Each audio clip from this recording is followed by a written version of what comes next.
Today's episode is brought to you by Mazars. SoundCartel.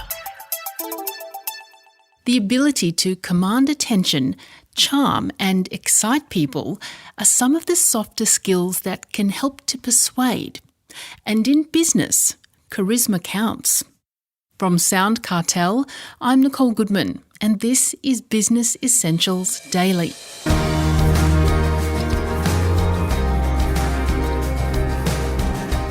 If you want to captivate and persuade an audience, you need to look and sound the part. That's according to Michelle Bowden, author of How to Persuade, the skills you need to get what you want. Last week on Be Daily, Michelle outlined from the book 4 persuasion archetypes: the wise owl, the commanding eagle, the friendly budgie, and the captivating peacock. It's the captivating peacock, or the charisma type, we unpack today. Those characteristics which can arouse enthusiasm and passion in others. And charisma is one of the essential capabilities of someone who wants to be more persuasive. So what can you do to be more charismatic? Michelle Bowden explains to Chris Ashmore. The first is develop poise. So by poise, I mean have some balance and equilibrium like a ballerina on point. You want to make sure you brace your core, you hold your shoulders back with strength, move your hands with grace and elegance. That's really important for charisma. The second thing for charisma, of course, is your confidence. You have to believe that you have the skills and the ability, that you've got these positive strengths that are useful to others, and you want to try and create that trust and admiration because you are confident in yourself. So it's contagious and other people are confident in you as well. I think the third thing is calmness. People with charismatic presence are calm under pressure. So they don't get flustered. They don't raise their voice. They think on their feet pretty well. They just seem focused and measured in the way that they carry themselves. Grace is behaving with elegance and courtesy and generosity. This idea of always being in service of others and reducing your impulsive comments and your actions, always appear dignified rather than awkward. And then, of course, we talk about the swan going along the water and it's so beautiful and calm and it looks like it's just so smooth and easy. But under the water, the leggies are just going blah, blah, blah, blah, blah, splash, splash, splash. So you've got to be a bit like that swan cruising along on the water if you want to be charismatic, not flustered. And the way we look, our appearance, that's important too, isn't it? It is important to dress for success. I was in a raging debate with someone on LinkedIn the other day about whether you can have tattoos and lots of piercings, because I'd put this post up about dressing for success.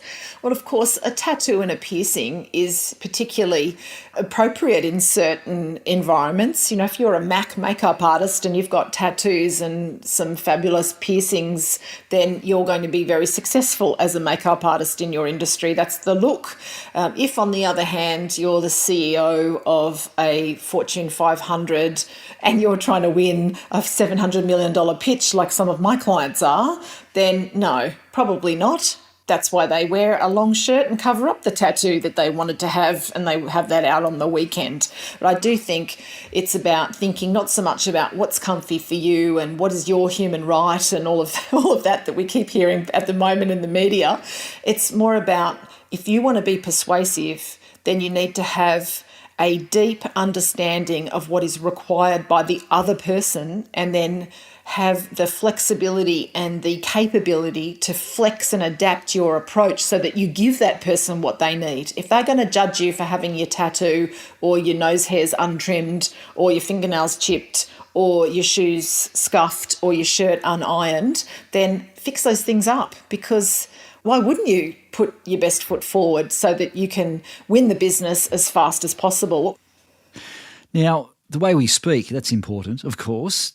Quick talking, loud talking, is that good? Yes. If you speak slightly quicker, it gives the impression that you're more clever. And it's hard to do that, isn't it? It's hard to speak quickly if you're thinking on your feet. So one of the tricks, of course, is to write out responses in advance. Have a think before you go into the meeting. What are the questions I'm going to be asked? What are the things someone's going to want me to talk about? And then make sure you've written out what you think you might want to say and have some run-throughs. You know, I was on TV this morning and it was only a 5-minute segment. There were 3 or 4 questions. And my responses had to be very quick because they were only 3 or 4 questions. And I'm not kidding you, I would have rehearsed that maybe 50, 70 times in the car on the way there, just to make sure that I could say it as quickly as I needed to so that I appear as clever as possible. You know, Mazars has been a long-time supporter of SoundCartel, and now they're helping us bring you this podcast. To find out how Mazars can support your business, visit mazars.com.au. That's mazars.com.au.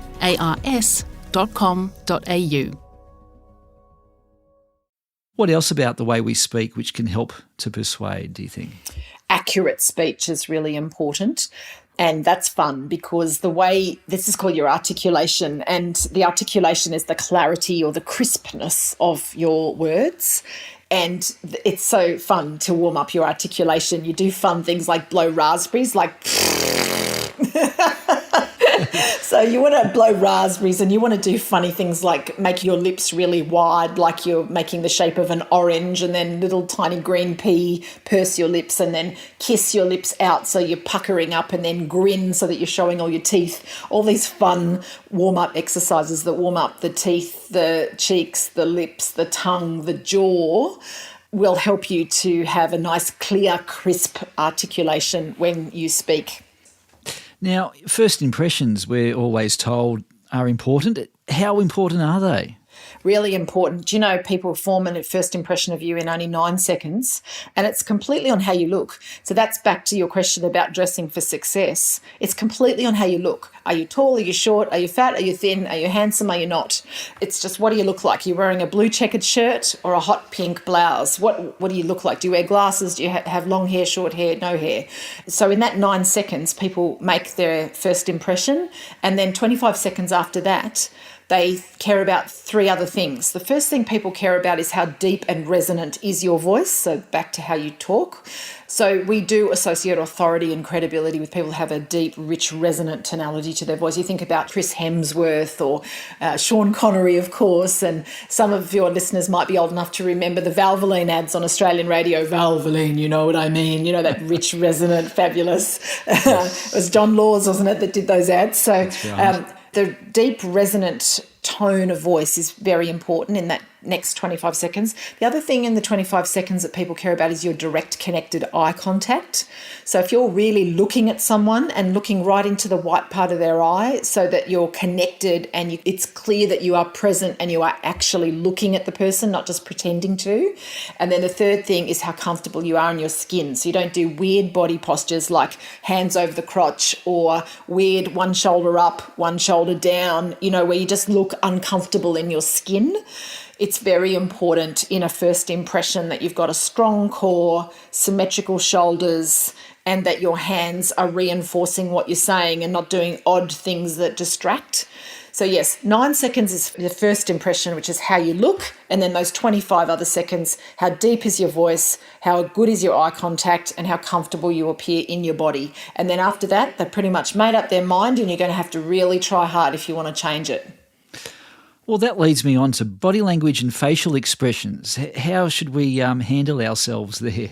Yes, body language and facial expressions need to be congruent with the message. This all comes back to what's known as the emotional objective. If you want someone to be worried, then your face has to be worried. You have to frown, grimace, something like that. And your gestures would be somber. If you want them to be passionate and enthusiastic about something, then you might flap your arms around a little bit more. It's what we call an informal gesture. Informal gestures are where you talk with your hands and they don't have a particular movement that you're trying to do. It's just they're flapping around while you're talking. And informal gestures are fine as long as you just take a break every now and again. Sometimes, though, it's important to do a formal gesture when you're persuading. So you're counting to 3, for example, and you hold 3 fingers up and go 1, 2, 3 with your 3 individual fingers, because you want to reinforce that there's 3 things. If you did that with your fingers, 2 hours later, when the meeting's well over and that person's out and about doing whatever they're doing next, they'll still remember that gesture that you did with your hands because it did reinforce the point. So that's why we gesture. It's so that it reinforces the words and it makes our key concepts memorable and repeatable. Because you know how it is in business. If you're pitching to someone, maybe that person has then got to go and pitch it to someone else on your behalf. So you want them to convey the messages that you have conveyed as well as you did it. And if you count 1, 2, 3, it's highly likely when that person then goes to their boss to tell them what you said, they'll also go 1, 2, 3 with their fingers without you even telling them to do that because you did it so well in the meeting. Well, these are all good tips, Michelle, but any final thoughts on arousing enthusiasm and passion? Just that it's very important. Your mood is contagious, and great persuaders take their audience on an emotional journey. They really do think through what is the order of the emotions I want the audience to feel in this moment, and then they ideally even say those words when they get to that emotion in the script. So to say to the client, I'm worried because you don't have the right insurance, and I'm optimistic for you that if you did in fact buy this insurance, that you will give yourself some peace of mind. And isn't that exciting? Do you know what I mean? You've actually used the words yourself as you're going through that emotional journey to further reinforce that that's what you want people to feel in the moment. That was Michelle Bowden, author of How to Persuade, the skills you need to get what you want.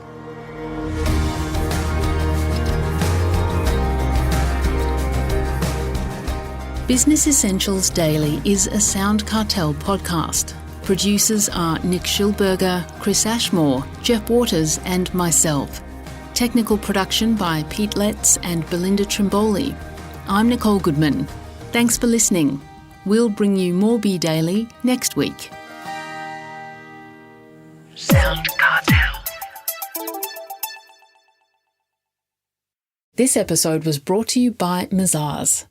To find out more, visit mazars.com.au. That's mazars.com.au.